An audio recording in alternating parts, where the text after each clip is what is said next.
Great, thanks. So this talk is going to be sort of broadly about trying to understand whether models trained just on text build representations of maybe the meaning of the text, the world that the text describes. I want to start here with an example that at this point is actually quite an old example from 2020.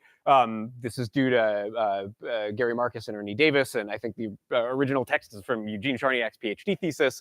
It says the following: Janet and Penny went to the store to get presents for Jack. Janet said, "I will buy Jack a top." "Don't get Jack a top," said Penny. "He has a top. He will ... And if in 2020 you prompted what was then a sort of state-of-the-art language model with this input and asked it to generate a plausible completion, you would get the following.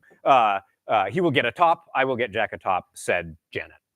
Now, there's a couple of things that maybe don't seem remarkable to us now, but certainly seemed remarkable in 2020.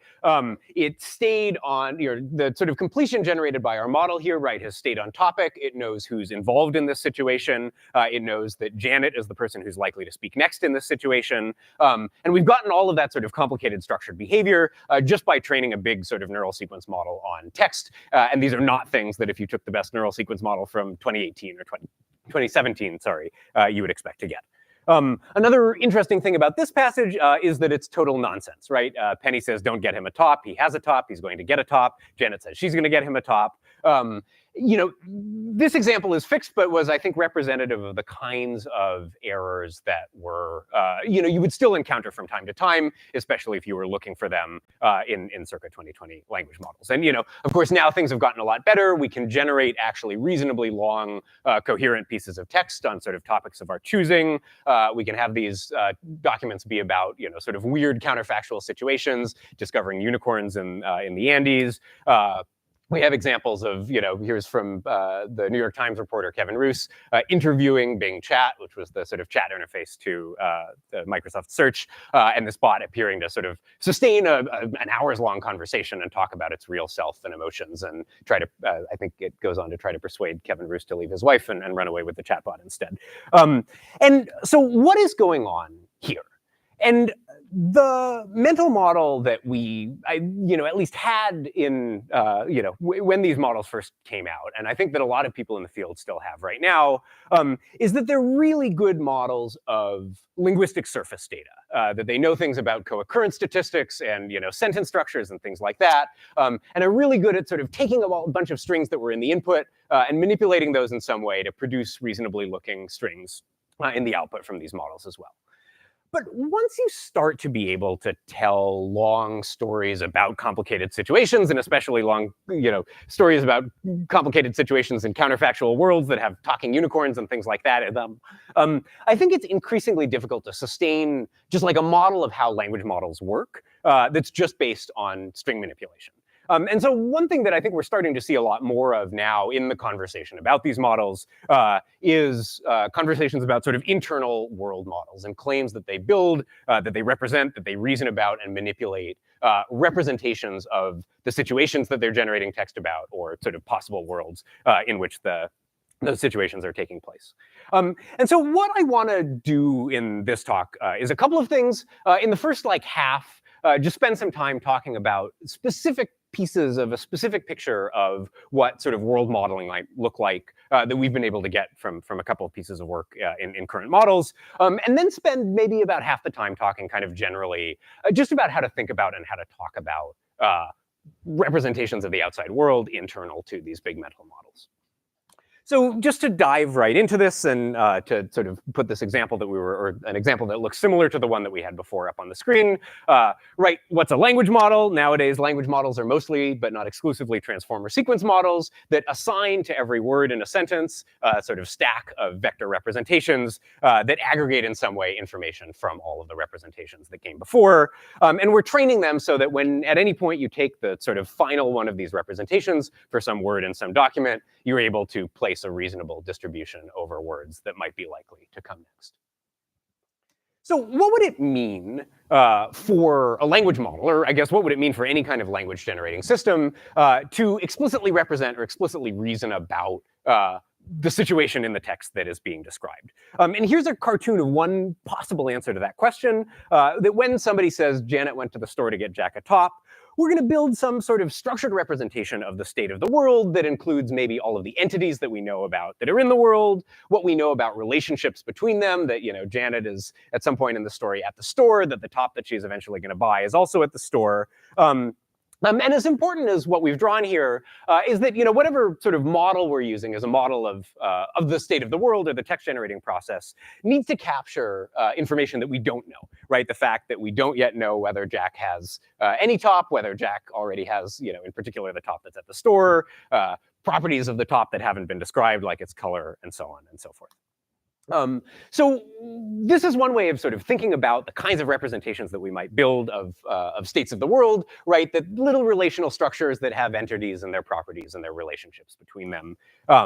And importantly, right, what we expect as we grow this document, right, either as we add text to the input or as, we, the language model, generate text in the output, this underlying description of the state of the world is going to get updated. And that we maybe even want to think of the meaning of a sentence like, Jack already has a colorful top, as specifying some sort of change to this underlying relational structure that says, okay, well, now there's a new entity in the world, it has some properties, and so on and so forth. And of course, different sentences are going to cause different changes to this picture. And maybe most importantly, some of those changes are not going to be changes that are mirrored directly in the sort of structure, surface syntax of the text that is being added to the document, right? So we know that it's a sort of logical consequence that if Janet gives Jack the top, Jack is going to wind up at the end of this conversation possessing the top. Good. So this cartoon that I've been drawing so far looks like a bunch of sort of standard representational theories that people use for thinking about meaning in discourses and documents and things like this, largely from the kind of dynamic semantics literature and things that have gone along with that. And I think for maybe NLP folks in the audience especially, right, this is a little different from more kind of like Montegovian approaches to formal semantics, where we're thinking of sentence meanings as functions from possible worlds to truth values, rather than as things that are changing these underlying representations. And at a high level, at least what I want to suggest is that these sorts of relational structures are one useful way of thinking about how representations in current models might look. Now, why is that? You might imagine, right, that if we had access to some sort of structured representation of the state of the world, it would be useful for doing all kinds of downstream language generation tasks, right? I can sort of figure out what I'm allowed to talk about by inspecting this graph. If I have to compute entailment judgments, I can do that by directly superimposing pieces of the graph on top of each other, and so on. Now, obviously, in the sort of picture of current NLP models that we looked at before, these kinds of stacks of vector representations, we shouldn't expect them to be explicitly building symbolic structures that look like the ones that I've been describing or showing on the slide, right? There's, sort of no supervision for them, and more fundamentally, nowhere in this stack of vector representations to put an explicit, discrete, symbolic structure. But to the extent that we think these kinds of representations might be useful to support generation, it's reasonable to ask whether these sort of big neural models are doing something internally that at least implicitly looks like these kinds of representations, maybe even just a half-baked way, that are being used to support generation. And just to give sort of one more maybe conceptual picture of this, right, how does a document get written? Well, we have some state of the world, or maybe a sequence of states through which the world passed that we're trying to describe to the reader of this document. There are rules, that come not from rules of language, but from rules of physics and how social interactions and all that work, that govern what kinds of state transitions are possible. What kinds of states are possible, I guess, and what changes are allowed between them. And if we know sort of how the world works, we can place a probability distribution over sequences of states that it might pass through. And when we're generating text, figuring out what sentence is allowed to come next in a document ultimately involves figuring out, well, what possible states might the world have been in that are compatible with the first sentence in this document, what might have happened next, and what then might I be allowed to say about that. And so in particular, right, if you want to do a good job of language modeling, one way of doing it might be to build some procedure for going from text to these state representations and back down again. Okay, so if LMs are solving this next word or next sentence prediction problem by solving an inference problem that looks like this, then we expect them to build internal representations that encode somehow this distribution over states or state transitions or whatever in their hidden states. So how might, if that kind of representation exists, we actually find it and pull it out?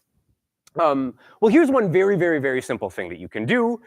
Here I'm showing a picture of an LM as an encoder and a decoder, but really you can, sort of, the low-level architectural details aren't super important.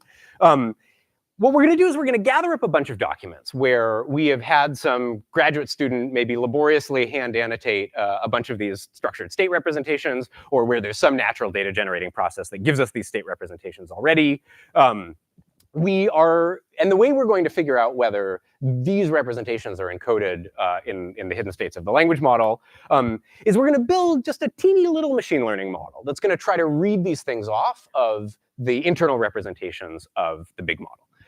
These states are big, complicated objects, so we need to be a little bit clever about how we do this. And in particular, in the experiments that I'm about to show you, we're just going to read them off piece by piece. So for every atomic sort of fact or proposition or whatever that's represented in one of these relational structures, we're going to have some way of encoding that thing. We're going to pass it to this probe, this little machine learning model that's designed to look at the internal states of the language model that we're starting out with. And we're just going to try to classify these things as true or false, these things in the world described by text. And to skip over most of the low-level details, we're going to use actually something that also looks quite like a language model to assign these facts their own hidden representations. We're going to have some procedure, and we'll talk about this localization step a little bit in a minute, to figure out which specific representation we think is responsible for encoding facts from all of these word representations in our input sentence. And at the end of the day, right, this classifier, this thing that picks up a fact representation and a language model internal representation and tries to say whether it's true or not, is just going to be a linear model. In the simplest case, just a single matrix that's basically going to look at the pair of these things and try to assign it a score, hoping that the score is going to be 1 for things that are true, and or greater than 0 for things that are true, and less than 0 for things that are not true. And importantly, right, if we can do this successfully, then what this suggests is that these nice kind of structured state representations that we were positing before are encoded in the internal states of this language model, basically up to a linear transformation, up to some very, very simple kind of isomorphism, or I guess homomorphism between the language model's internal states and these structured states of the world. And we really don't expect that in general, a single matrix like this is going to be able to do any of the hard problems of semantic inference. And so it's just telling us what the correspondence is between, sort of our outside way of representing the world and the language model's inside way. Good. So start by looking at a couple of tasks, both about very, very simple sort of toy world modeling problems. On the left, we have sequences of human-written documents describing people like pouring colored liquid between beakers and stirring it around to change the color. On the right, we have a text adventure game, if you ever played Zork or things like that, describing somebody moving through an environment and interacting with various objects that are in various states. And when you do this, when you sort of train a little probing model like we were talking about before on a small subset of this data and then evaluate it on some held out data, you find first off that you can actually do a reasonably good job at this task in the first place. That if I ask, can I sort of recover everything that is possible to know with respect to my predefined world representation about, at the sort of level of individual entities, you can do this most of the time, both in our sort of alchemy task and our text world tasks. Notice also that these are very, very old, very small, things that we would not call large language models anymore, and still do a reasonably good job at this task, and in particular better than some sort of reasonable null hypotheses about what might be going on.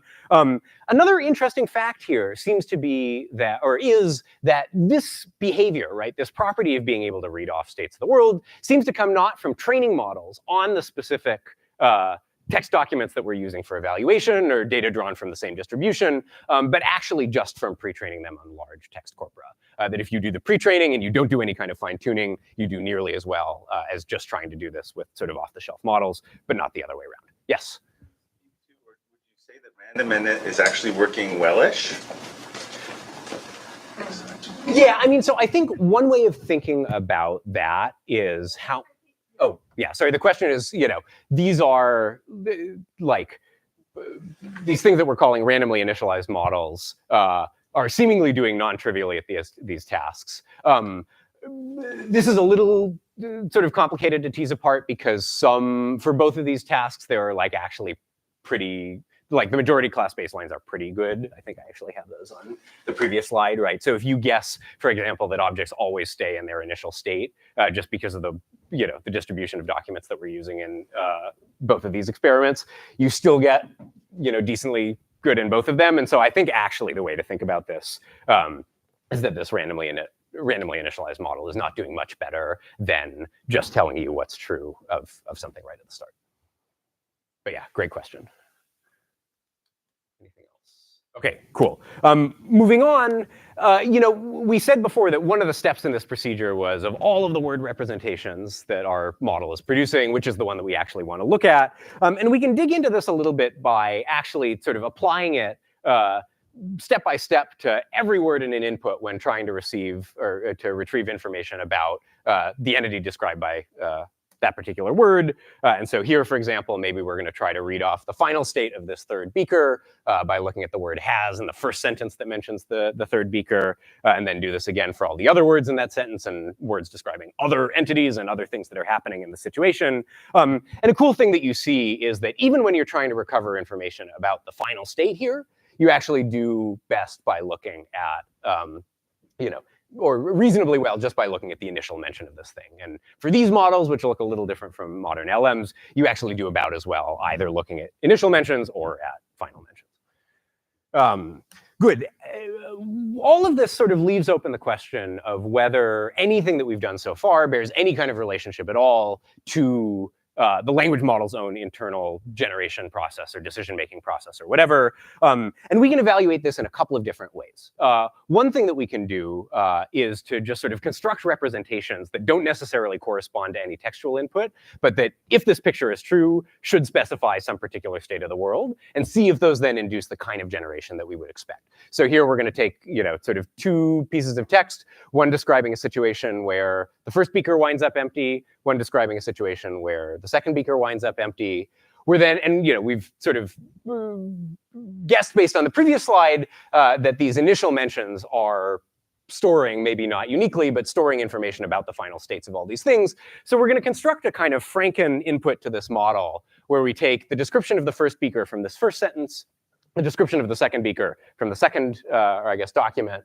And we think, right, if all this hypothesis is true, that we should wind up with a representation of the state of the world that corresponds to this world, where both of these things are empty. And if you actually ask the model, sort of query the model to generate text, you get text that is more generally consistent with this state of the world than with either of the other two.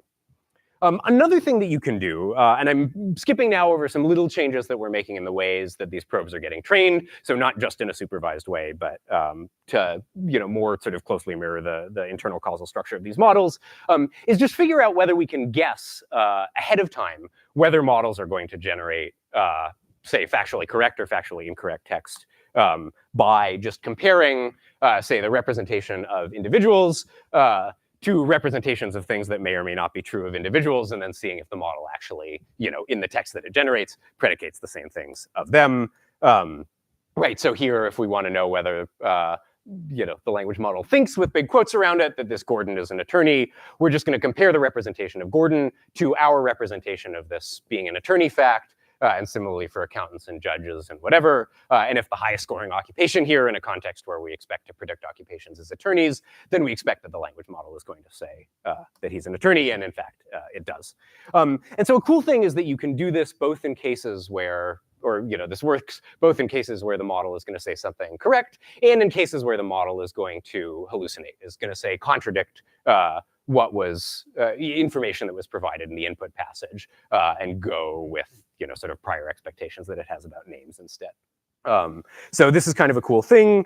You can do this not just for contradictions to other text that was provided in the input, but also contradictions from background knowledge, right? So if we want to know whether it knows who the CEO of Google is, we can just ask what facts are stored in the representation of the name of the CEO. Alyosha, yeah.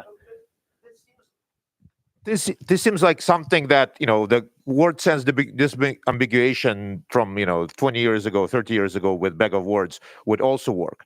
Did you try something that the bag of words would fail on? For example, like put a not. The Gordon does not know how to do blah blah blah. Yeah. So Certainly these kinds of models, or these kinds of tasks, you can't do with bag of words at all. The order in which you do operations matters. The fact of operations having been done or not done, and sort of applied to Beaker 1 versus Beaker 2. You can't do that with bag of words. I don't think I have slides for this, but those kinds of... Maybe you could do it with a bag of like 3 words or something. No, well, no, you can't, because the changes sort of accumulate, and I see. Yeah, and this is actually like a really important point and something that we can come back to at the end, because there's also a bunch of cool sort of negative results about the capacity of transformers to chain arbitrary sequences of these changes together. So I actually don't think we should expect that they can do it in a totally general way. At the same time, here you definitely can't explain this behavior just in sort of bag of word statistics. And what else did I want to say here? Yeah, so, and I guess what's especially cool is that, right, we've now seen, we have these sort of fact representations that we're using both to figure out when models are going to contradict information that was provided in the input, and when models are going to contradict information that they learned sort of from their training data, from background knowledge. You can train just a single fact representation to do both of these tasks, and in fact, for the results that I'm showing here, which I can interpret in more detail later on, but basically bars are good, it works, is that we're training models to do this, predict whether the model is going to hallucinate. Let me make sure I get this right. Just from training data that looks like this, and you still actually generalize effectively to the other task as well. So pointing at some sort of uniform encoding of things that the model thinks is true because it learned it from the training data, and things that the model thinks is true because new information was provided in the input. And finally, a thing that you can do once you have these fact representations is actually use them to control generation in a sort of finer grained version of the sort of beaker swapping experiment that we were looking at before, where I can just take the representation of works for Apple, add it into the representation of Sundar Pichai, and now the model thinks that Sundar Pichai works for Apple rather than Google. And in particular, sometimes you can do this even in cases where providing that same information in the textual input to the model doesn't have any effect at all and just gets overridden by whatever the model's background knowledge about this particular person is. So again, that's kind of cool, and there are numerical results. You can also use this not just for these sort of factual information about entities, but actually to modify word meanings as well. And so you can cause forks to be used for chopping wood. And a neat thing here is that then that also increases the probability that the models assigned to things like forks are used for cutting, have a handle, can be used for killing, and things like that. I am going to skip over the last thing, but there's another way in which you can ask whether these representations that we're pulling out really are the same kinds of representations that the model itself is using. And that's just by saying, well, so forget all of the supervised training of the probe. Let's just put the model in situations where it needs to decode particular facts. Take these representations of individual entities where we think the facts are being stored, and then take just like a first order approximation to the model from, add its predictions from here to here. And basically, if you can explain how trumpet gets out of the word Miles Davis with a single linear operation, then playing the trumpet is also encoded linearly inside that representation. And an interesting thing is that this turns out to be like very true and very precise as a description of a model for some subset of facts, and not at all true for another subset of facts. So, as much as I've been kind of showing these nice clean pictures about this working, there's clearly some large category of language model knowledge that doesn't follow this representation story that we've been looking at here at all. Yes. Okay, cool. Well, there's more to say. Yeah, no, and I did want to leave a bunch of time for a discussion at the end. So, but yeah, thank you. Cool. And just to sort of talk about some of the neat things that have happened since we did this original or initial work, both there have been follow-up studies looking at, what happens in larger models, and especially when you make much, much more complicated tasks, where, like Alyosha was asking about, it's like really hard to, sort of follow a long sequence of operations. They do surprisingly well here. A big part of this paper is actually arguing that the Beaker's task that I was showing before is too easy, and you need to make it harder. And when you make it harder, modern LMs seem still to do a pretty non-trivial job at it. And there's been a bunch of work looking not at models trained on text, but models trained on much, much more carefully controlled tasks, either of like sequences of moves from board games or sequences of like input-output pairs from programs, and seeing if you can then read off of those things like representations of the state of the board, representations of the values that variables are taking on at particular points in programs. And there seems to be a pretty similar representational story there. And finally, there's been a bunch of super cool work, like really drilling into how these models represent factual knowledge. And so not information provided in the input like we were looking at in the speaker's case, but more the sort of, what instrument does Miles Davis play, stuff of the kind that we were looking at in the second half, and find similarly this kind of representational story where entity mentions are the repositories of what we think is true of that particular entity at some particular moment in time. And finally, before sort of closing out the section, we've made a particular set of representational commitments to a particular, way of thinking that like facts might get represented and relations might get represented. That's really sort of discrete and graph structured. This is not the only thing that you can do. And there's been a bunch of cool work also showing that for various other sort of representational theories, like how do colors get represented, how do images get represented, and so on and so forth, you can do these same kinds of linear readout operations, decoding, like representations of objects into the color of that object, or even an image of the object that's being described. I think Philip Isola gave a talk on the Platonic representation hypothesis last week, and I think that's sort of compatible with this picture here, that even when you train on multimodal data, you wind up with these representation spaces that are up to a linear transformation or some other kind of boring isomorphism. The same. Cool. Oh, and one more example of this that we're actually going to come back to in the final section of the talk.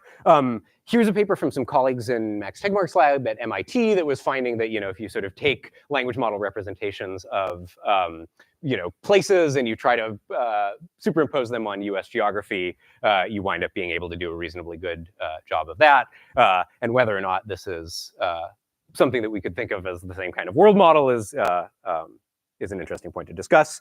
Okay, and finally, one more qualitative example, just to give a very brief shout out to like big collaborative effort at MIT, led by Anya Ivanova, Alex Satte, and Ben Lipkin. We have now a data set of like teeny little world modeling problems of various kinds that just require you to reason about like single physical situations, like the piano is in front of Ali, Ali turns left. Is it more likely that the piano is to the left of Ali or to the right of Ali? And here we actually have now a bunch of negative data also of cases where the models, even just kind of behaviorally, before we get into their representations, seem not to be able to do a very good job on these kinds of tasks at all. And so, in the short term, I think this is an interesting benchmark for really figuring out where models really are just acting as models of surface statistics and where they're doing more interesting things, and in the long term as a tool for answering some of these same kinds of interpretability questions about how physical reasoning and social reasoning and things like that happens internally. Okay. To summarize this bit briefly, right, we've seen some evidence that for particular notions of representation, particular notions of state, language models produce rudimentary representations of the situations being described by text, and that by sort of understanding how these representations work, you can sometimes use them both to predict when models are going to fail, or even control the behavior of models with a finer grain than you can do with text. Taking a step back, I have, sort of started with this grand talk about world models inside of language models, and then showed you these very, very simple representations, very, very simple situations. And this feels like, or rather, it feels like, every time sort of work of this kind makes the round on the internet or whatever, it turns into a big debate about whether we want to think of these kinds of things as world models at all, or whether this is all sort of grandiose claiming that one ought to ascribe a much simpler name to. And certainly, this happened in the context of this particular paper here, which I quite like, but, various folks on the internet sort of jumped on us saying, well, it's a map, it's not a model.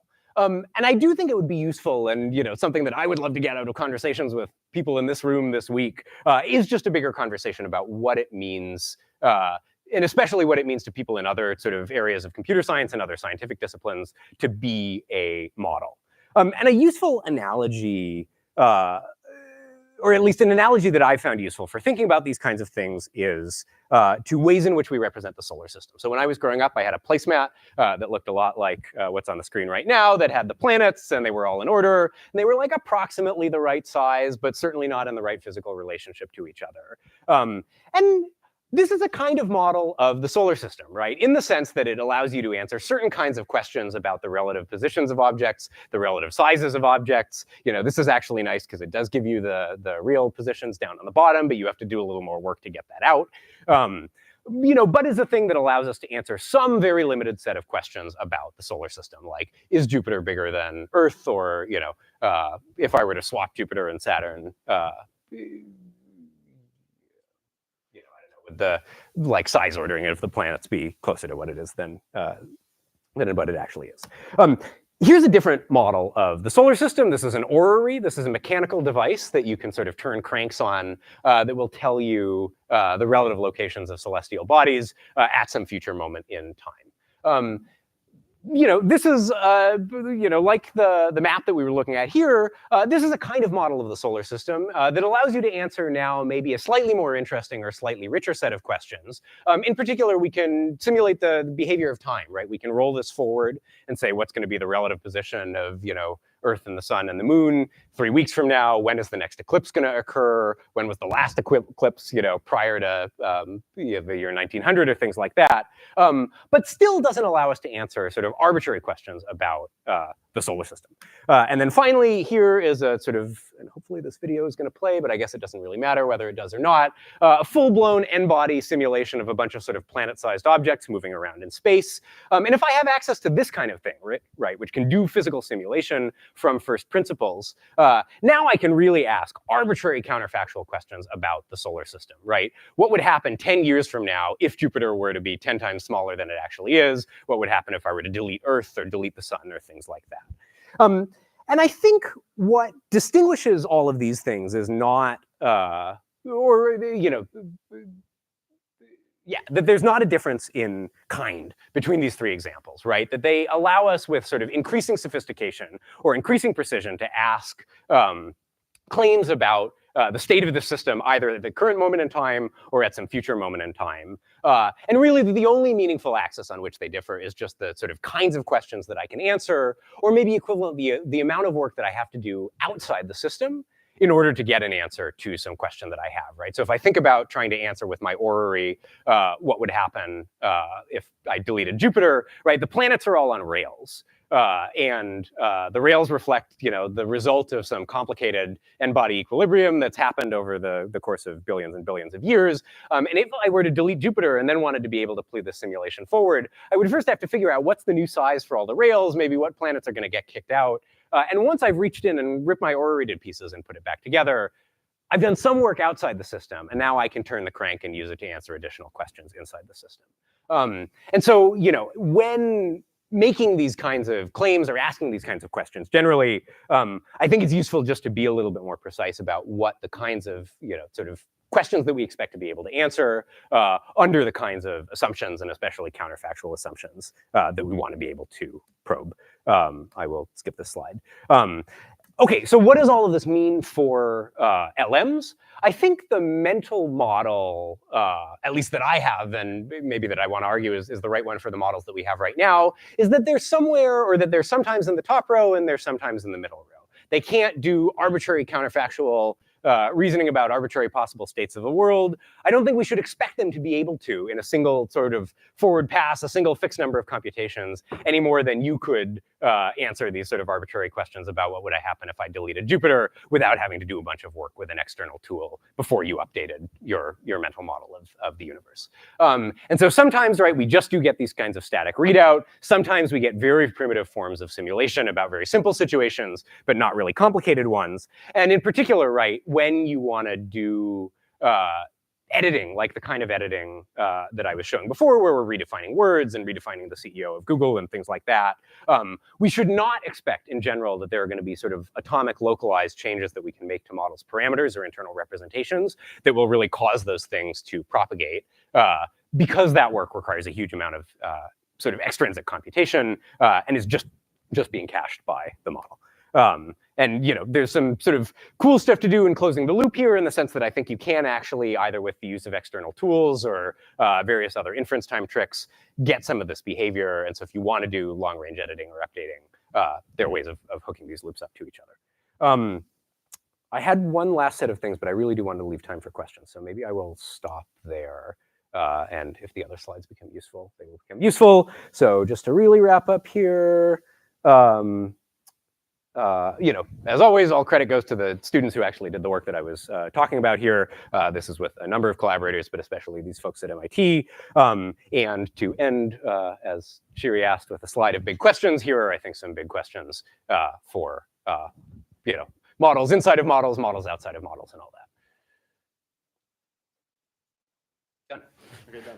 Okay, just 2 quick points about questions. Please wait for the microphone because of the virtual component, and it's been requested that you say your first and last name before you ask your question, just so people know who's asking. Hi, I'm Yutong Bai. Okay, so I have a question that's a little bit more concrete than solar system. About the method you're trying, like the linear probing thing, have you tried a comparison with the most simple baseline, for example, like prompting? If you can actually give a template, just ask the model to, for example, give you the state of some actors or some characters, and then you can prompt the model with that template and make it do either chain of thought or a step-by-step reasoning. Have you tried to compare something with that? Because that feels to me seems like a more straightforward and end-to-end method. And what's your opinion about this method comparison? Yeah, well, so, I guess one piece of this is just in terms of the question that we're trying to answer. It's more of a how question than a what question. Given that models seem to have these kinds of capabilities, can we say anything about the internal representations that are being used to support those capabilities? That being said, obviously it would be a little bit surprising to us if models could not perform any of these tasks externally, and nonetheless the probe was succeeding in reading off the information that we think needs to be there. And we do actually have examples of that where, so I think the, do I have a slide for this? I don't think I have a slide for this, but the cleanest example actually is in this, these Miles Davis playing the trumpet examples. You can construct cases where you can see the model retrieving the right answer to the, so if you set up a prompt where there's a bunch of text that's available for copying, and that has been repeated a bunch of times and therefore is likely to trigger whatever circuit inside the model, just loves to copy words and put them in the output. If you prepend that to this, then you see the right answer getting retrieved here in some intermediate layer of the model and then getting overridden by the copying circuit in some later layer of the model. So I think there are actually, I guess I don't have this as a baseline on all of these charts, but there is more of a dissociation between can the model do this behaviorally and can your probe pull the right answers out internally, at least than I would have expected going into this. Yeah. Hi. Yeah. Dave Chalmers. Yeah, I'm sympathetic with the idea that these language models have world models, but one of the contrasts that people often make is world models, having a world model versus having merely a text model.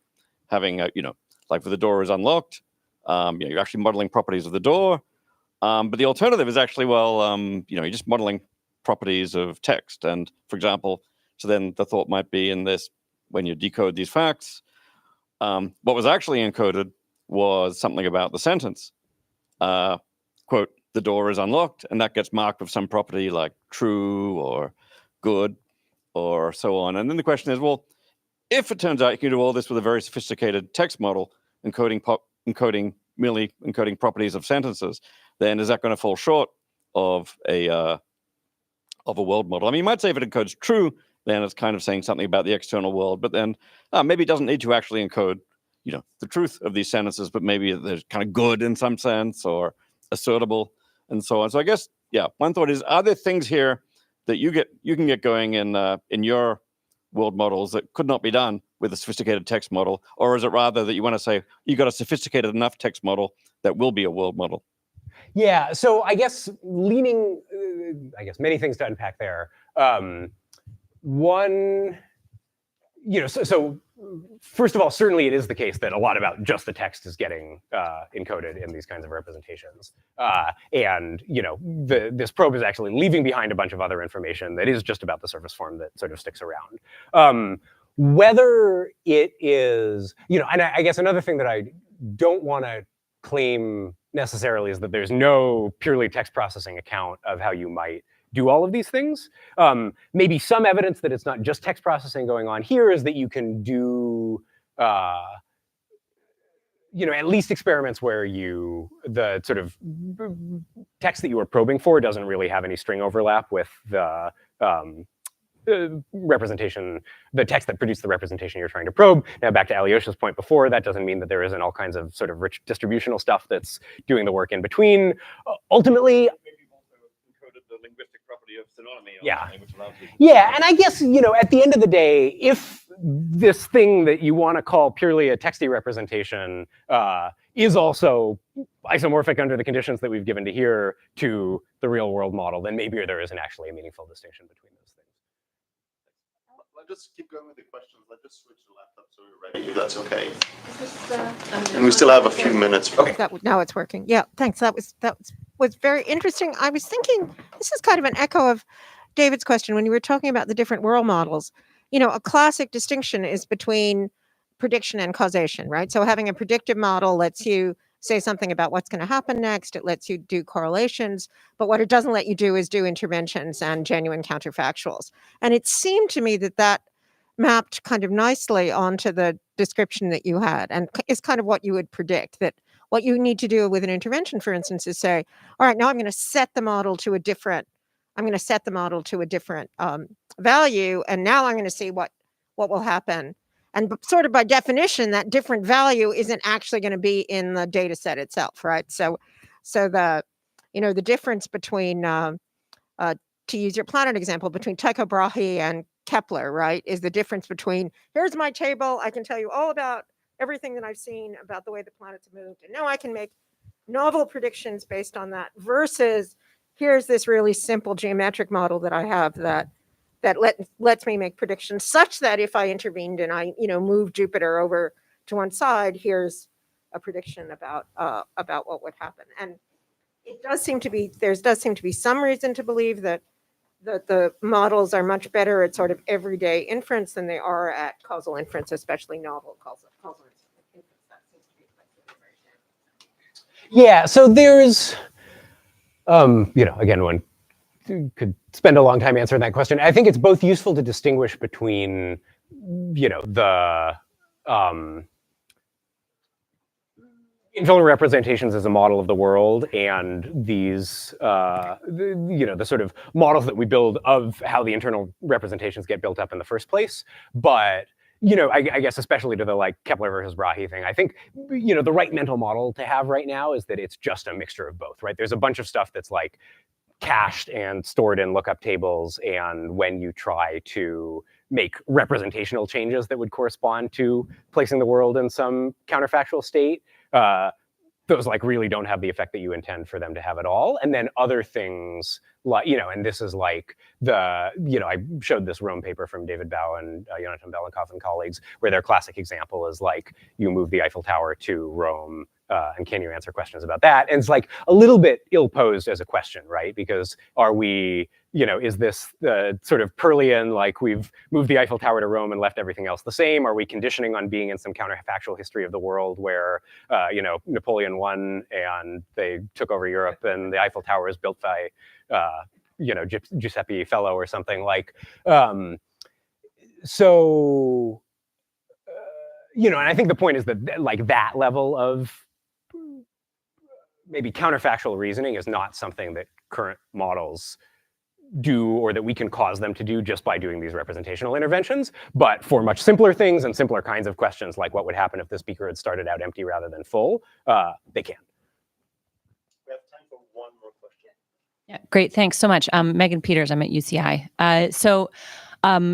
Thank you for the talk. It struck me that these probes that you're building are really assigning true or false based on the actual state of the world as opposed to a self-consistency judgment. And even in your like list of kind of future directions, you've got this consistency or similar, which is really predicated on, is this world model, whatever it is, actually a representation of what is true out there in the world? And yet when we talk about beliefs that we carry around with us, we can absolutely have self-consistent, coherent belief systems that have nothing to do with reality, like astrology is a thing.